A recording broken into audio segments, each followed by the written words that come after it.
Hello everyone. Today we will start the third chapter in the earliest city. ठीक है, हम इसके बारे में एक ओवरव्यू ले चुके थे। हड़प्पा जो था वो कहाँ से क्या हुआ था उसके बारे में जान चुके थे कि पुरानी बिल्डिंग्स भी अपने आप में एक स्टोरी कहती है।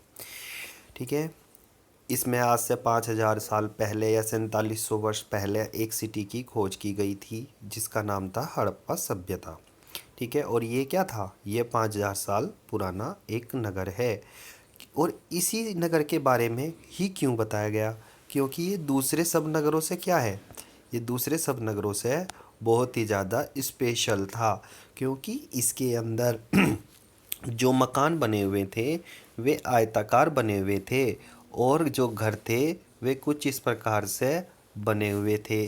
ठीक है, सड़कें एक दूसरे को समकोण पर काटती थी, यानी कि सामान्य उस पर थी। ठीक है, घर जो बने हुए थे कुछ इस प्रकार से, यहाँ पर लाइंस में घर इस प्रकार से बने हुए होते थे।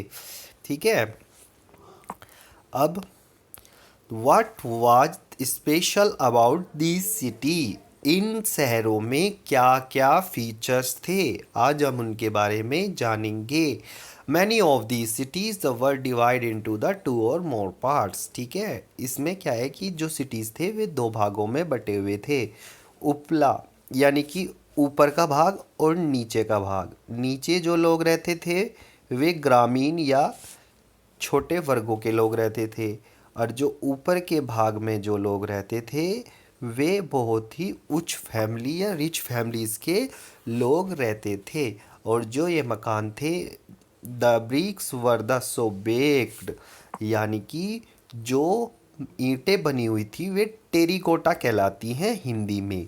ठीक है, ब्रिक्स जो थी, जो ईंटें बनी थी वो टेरिकोटा होती है। टेरिकोटा का मतलब है ईंटों को धूप में या फिर किस चीज़ में पकाकर, या फिर आग में पकाया जाता था। The bricks were laid into interlocking pattern and that made the walls strong। interlocking patterns का मतलब होता है ईंट इस प्रकार की है तो इसमें दूसरी ईंट को ऐसे फिक्स किया जाता था। इसमें चूने का उपयोग नहीं होता था, इसमें ईंटों को इंटरलॉक किया जाता था, एक ईंट के अंदर ही दूसरी ईंट को फंसाया जाता था। ठीक है, कुछ इस प्रकार से देख सकते हैं आप। ठीक है, इसके अंदर खाली स्थान छोड़ के ईंटों को इस प्रकार से इंटरलॉकिंग सिस्टम जोड़ा जाता था। In some city special building were the constructed on citadel. Citadel के अंदर क्या था कि बहुत सारी बिल्डिंग से बनाई गई थी। For example in मोहनजोदैरो। मोहनजोदैरो का मीनिंग क्या होता है, मोहनजोदैरो का मीनिंग होता है कि मृतकों का टीला। ठीक है, a very special tank. Mohenjodaro में स्पेशल टैंक बनाए गए। स्पेशल टैंक क्या होते हैं, ये सीमेंट के बनाए जाते थे।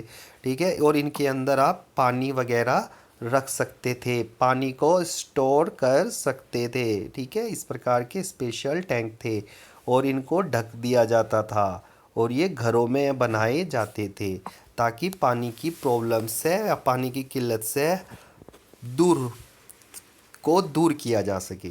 ठीक है, a very special tank which the archaeologist call the great bath. ठीक है, और इन टैंक्स को ग्रेट बाथ कहा गया, स्नानागार। ग्रेट बाथ का मतलब है कि इस स्नानागार में बहुत ज़्यादा लोग एक साथ नहा सकते थे। मैं आगे आपको चित्र के माध्यम से दिखाऊंगा, इसकी लंबाई चौड़ाई गहराई भी बताएंगे। ठीक है, this was the line with the bricks. ठीक है, और ये पूरी तरह से ईंटों की बनी हुई होती थी, छोटी ईंटों के बने हुए मकान हुआ करते थे। ठीक है, कोटेड विद प्लास्टर, और ये पूरी तरह से प्लास्टर इन पर किया हुआ होता था। ठीक है, and man made water tight with a layer of natural तार। ठीक है, और इसके अंदर नेचुरल तार्स भी लगाए जाते थे। There were steps leading down to it form of the two side, और इसके दोनों तरफ टू साइड्स में क्या किए गए थे, स्टेप्स लगाए गए थे, जिसको हम बोलते हैं स्टेयर, सीढ़ियाँ। ठीक है, जैसे आप अपने घरों में जीने पे चढ़ते हो, ठीक है, दोनों साइड से इसमें आदमी उतर और चढ़ सकते थे। Water was probably brought in a form of a well, ठीक है, और इसमें आसानी से पानी को रखा जा सकता था। And drain out after the use, और उसको पानी को आसानी से इसमें से निकाला जा सकता था। पर perhaps important people took a dip in this tanks और स्पेशल ओकेशंस, और इस टैंक्स या इस स्नानागार में आदमी स्पेशल ओकेशन पर ही नहाते थे, जैसे दिवाली के टाइम पे, होली के टाइम पे। हमारे यहाँ स्पेशल ओकेशन होते हैं ना, उसके अंदर ही हमाम, यानी कि पुराने टाइम में ही इसमें नहाया जाता था। Other cities such as the Kalibangan, Kalibangan मत से मीनिंग्स होता है काली चूड़ियों से, क्योंकि यहाँ पर हमें काली चूड़ियाँ मिली हैं, इसके लिए इसको कालीबंगन से इसलिए कहते हैं क्योंकि काली चूड़ियाँ इसके नाम का मीनिंग्स होता है। And Lothal had the fire altars, ठीक है, वर इस सेक्रीफाइस सिज may have been performed, and some cities like Mohenjodaro, Harappa, Lothal and elaborate store house. ठीक है, मोहनजोदड़ो से और हड़प्पा से और लोथल से हमें बहुत सारे स्टोर मिले हैं। ठीक है, और देखो ये जो भारत का मैप है, इसके अंदर देखने की कोशिश की करो कि ये जो मैप है ये पश्चिमी साइड का मैप है। यहाँ पर झेलम, चिनाब, ये क्या है, ये ट्रिब्यूटरी है किसकी, नदियों की। ठीक है, यमुना उसकी, सॉरी, सिंधु नदी की ट्रिब्यूटरीज हैं। और ठीक है, और ये हमें मोहनजोदड़ो मिला है। ठीक है, और ये इंडस रिवर है। और ये कहाँ है अबजा, ये अब अबजा पाकिस्तान में है। ठीक है, और हमें इसके चंद हूडों से अवशेष मिले हैं। धोलावीरा से क्या मिला है, धोलावीरा से हमें पानी निकासी की व्यवस्था का पता चलता है। सुतकोड़ा और लोथल से भी बहुत सारे अवशेष मिले हैं। ठीक है, कालीबंगन और घर्निवाल से, वेरला से भी हमें बहुत सारे अवशेष मिले हैं। ठीक है, अब आ जाओ इसमें, देखो अब इस स्नानागार को ध्यान से देखो। इसकी जो लंबाई है वो 11.88 है। ठीक है, और जो इसकी चौड़ाई है वो 7.01 है, और जो इसकी गहराई है वो 2.88 है, यानी कि इसकी ये गहराई 2.28 है। ठीक है, और जो आप इधर, एक मिनट, जो आप इसमें इधर देखोगे ये क्या है, ये कपड़े बदलने के लिए होते थे। स्त्री और पुरुष इनके पीछे अपने कपड़े बदल सकते थे। और दोनों तरफ आप इसमें स्टेयर देख सकते हो। आदमी इनमें उतर के, इनसे उतर के, यहाँ से उतर के आसानी से नीचे जा सकता था। और यहाँ पे देख सकते हो कि आप यज्ञ वेदिकाएं बनी हुई हैं। ठीक है, और नहाने के बाद आदमी यहाँ पर हवन किया करता था। ठीक है, इस तरह से इस चीज़ों को समझने की कोशिश करें। और ये देखिए, ये जो कुंड है इसका मतलब यहाँ पर हवन होते थे। ठीक है, ये यज्ञ वेदिकाएं हैं। और यहाँ पर इन ये जो हैं, ये जो आसपास देख रहे हो, इसके पीछे स्त्री और पुरुष अपने कपड़ों को बदलते थे। और एक साथ इसमें 20 या 25 लोग आसानी से नहा सकते हैं। विश्व में एक ऐसी सभ्यता है कि जो सबसे विकासशील सभ्यता है, और इसके अंदर ही सबसे ज़्यादा नगर, विकसित नगर मिले हुए हैं। House drained and street, house drained and street, आपने देखा होगा कि हमारा जो दिल्ली नगर है वो भी हमारी हड़प्पा सभ्यता के पैटर्न से ही, क्योंकि आयताकार प्रणाली थी, और इसके अंदर नदियों के अंदर वो नालियों की जो निकासी व्यवस्था थी, वो सारी की सारी व्यवस्था आपने हड़प्पा सभ्यता से ली है। ठीक है, और जितना भी ये बनी हुई थी सड़कें वगैरह या मकान बनाने का, जितना भी दिल्ली शहर बसाया गया है ग्रिड्स की फॉर्म में, जवाहरलाल नेहरू के द्वारा ही हड़प्पा सभ्यता से इसको डिज़ाइन लेके जर्मनी के व्यक्ति के द्वारा ही इसका आर्किटेक्चर्स तैयार किया गया था।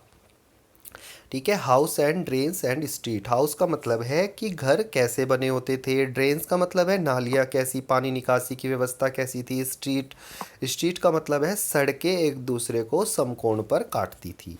Generally house is were either the one or two storeys the high with the rooms build around the courtyard. ठीक है, यानी कि जो रूम्स होते थे वो कोर्ट यार्ड्स यानी कि दरबार की तरह बनाए हुए होते थे, यानी कि बरामदा भी उनमें बनाया जाता था, कोर्ट यार्ड में बरामदा भी बनाया जाता था।